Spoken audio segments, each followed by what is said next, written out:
ખારેકની season શરૂ થઈ ગઈ છે. આસપાસ નજર ફેરવશો તો પીળી અને લાલ ખારેક ફ્રૂટની લારી પર જોવા મળશે જ. કુદરત પણ કમાલ છે. સિઝન પ્રમાણે અલગ અલગ ફ્રૂટ બનાવી માણસને જાહો જલાલી તો આપી જ છે, પણ આ ખારેકમાં વિટામિન્સ અને મિનરલ્સ ભરપૂર છે. ખારેક ખાવાથી ઘણા ફાયદા થાય છે. તો ચાલો આજે ખારેકની એક રેસીપી બનાવીએ. ખારેકમાંથી પેંડા બનાવીએ. હલવો તો ઘણા બનાવે જ છે, પણ આ ખારેકના પેંડાનો આજે સ્વાદ ચાખીએ. તો અહીંયા મેં 250 ગ્રામ લીલી ખારેક લીધી છે. મેં પીળા કલરની ખારેક લીધી છે. તમે લાલ ખારેક પણ લઈ શકો છો. આ ખારેક મેં ટેસ્ટ કરી, એટલી બધી મીઠી છે કે આપણે સુગર પણ ઓછી નાખવી પડશે. તો ખારેકને મેં ધોઈ કોરી કરી અને આ રીતે રફલી કટ કરી લઉં છું. જે વ્યક્તિને ખૂબ થાક લાગતો હોય, શારીરિક માનસિક કામ વધુ રહેતું હોય, તેણે આ ખારેકનું ખાસ સેવન કરવું જોઈએ. સિઝનની લીલી ખારેકનો લાભ લેવો જ જોઈએ. બાળકોને ખવડાવવાથી પૂરતા પ્રમાણમાં પોષક તત્વો મળી રહે છે અને હાડકાં મજબૂત થાય છે. તો બધી જ ખારેક મારી કટ થઈ ગઈ છે અને હવે એક મિક્સર જારમાં એને ટ્રાન્સફર કરીશું અને આને આપણે ક્રશ કરી લેવાની છે.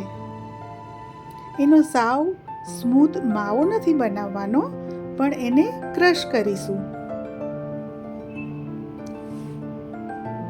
મિક્સરના પલ્સ મોડ પર ચાલુ બંધ કરી અને હું ક્રશ કરી લઉં છું.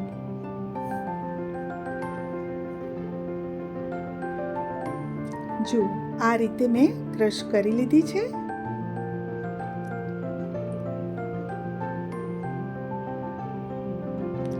અને હવે એક પેન મૂકીશું અને એમાં હું 2 ટેબલ સ્પૂન ઘી નાખીશ. બસ વધારે ઘીની આમાં જરૂર છે નહીં. હવે આપણે તૈયાર કરેલ ખારેકનો માવો આમાં નાખીશું અને હવે આપણે એને કન્ટિન્યુઅસલી સ્ટર કરતા રહીશું.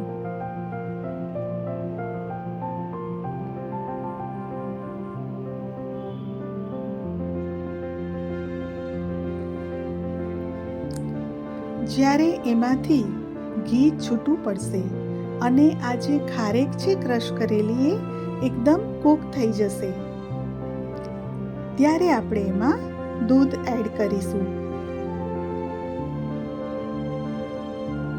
જુઓ, ખારેક બધી ભેગી થઈ જાય છે અને પાન છોડવા લાગે છે. તો હવે આપણે એમાં દૂધ એડ કરી દઈશું. અહીંયા મેં 500 ગ્રામ દૂધ લીધું છે. આમાં તમે ઓછું પણ નાખી શકો છો, પણ મારે પેંડા બનાવવાના છે એટલે હું દૂધ વધારે નાખીશ, જેથી એનો માવો પણ વધુ બને. અહીંયા દૂધ ફૂલ ફેટ જ લેવાનું છે આપણે. બસ 3 ઇન્ગ્રેડિયન્ટ્સથી જ આ વાનગી બની જાય છે: ખારેક, દૂધ અને સુગર. આ વાનગી તમે ગૌરી વ્રતમાં દીકરીઓને પણ આપી શકો છો, ઉપવાસમાં પણ ખાઈ શકો છો અને હવે રથયાત્રા આવવાની છે તો ભગવાનને ભોગ પણ ધરાવી શકો છો.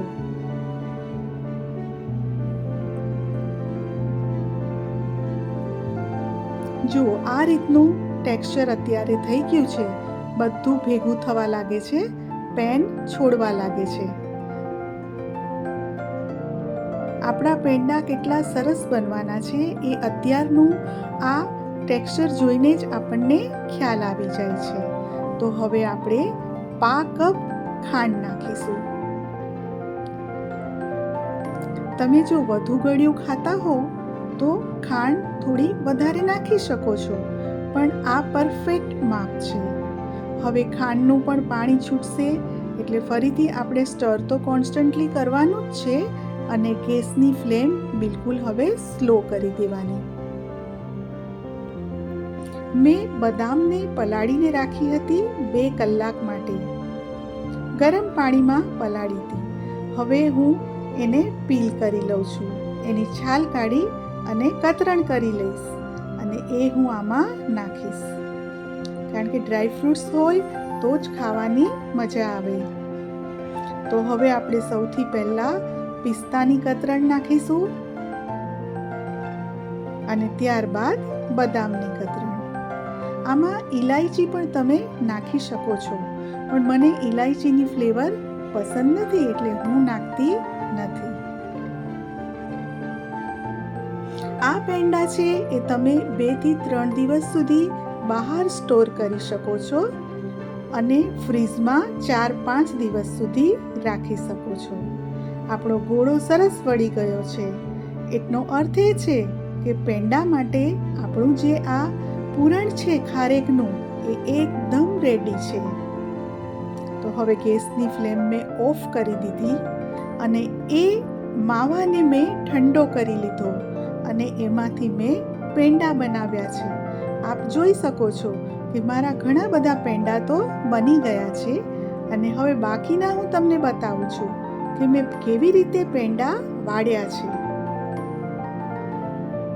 બસ આ રીતે બીબામાં મેં થોડો માવો નાખી દીધો, ખારેક અને દૂધનો અને હવે હું આ મોલ્ડમાંથી બહાર કાઢી લઈશ. જુઓ કેટલો સરસ પેંડો આપણો તૈયાર થઈ ગયો છે. જો બાળકો દૂધી ન ખાતા હોય તો આપણે એને દૂધીના કોફતા બનાવી આપીએ, હલવો બનાવી આપીએ. તો એવી જ રીતે જ્યારે ઘરમાં ખારેક ખાવી પસંદ ન હોય, ખાસ તો ચાવવાને લીધે કડક હોય છે ખારેક, તો આ રીતે પણ તમે ખારેકનો હલવો બનાવી શકો, પેંડા બનાવી શકો, ખારેકનું અથાણું પણ બની શકે છે. તો આવી નવી નવી રેસીપી જોવા માટે મારી ચેનલને સબસ્ક્રાઈબ કરશો અને મારા વિડીયોને લાઈક કરી શેર કરશો. તો તૈયાર છે આપણા ખારેક પેંડા. અને પેંડાનો કલર પણ જુઓ, બિલકુલ ખારેક સાથે મેચ થતો જ થયો છે. That's amazing.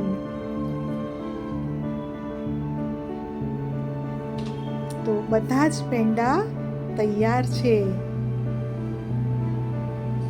આપ પણ જરૂરથી આ રેસીપી ટ્રાય કરશો અને મને કોમેન્ટ બોક્સમાં લખીને જણાવશો કે આપને મારી રેસીપી કેવી લાગી. થોડી થોડી ચેરીના ટુકડા કરીને મેં મૂક્યા છે. પિસ્તાની કતરણ ઉપર મૂકીશું અને આ રીતે પેંડાને ગાર્નિશ પણ હું કરી લઈશ.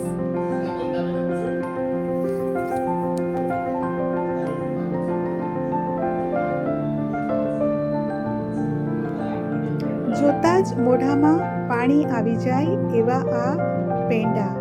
કદાચ તમને કોઈ ગેસ્ટ એમ જ કહેશે કે આ તો કેસર પેંડા છે. સાચી વાત છે ને? પણ આ તો છે આપણા ખારેકના પેંડા. તો ચાલો એક પેંડાને આપણે કટ પણ કરી જોઈએ, એનું ટેક્સચર પણ જોઈ લઈએ. જુઓ કેટલા સરસ બન્યા છે, એકદમ સ્મૂથ. Thanks for watching.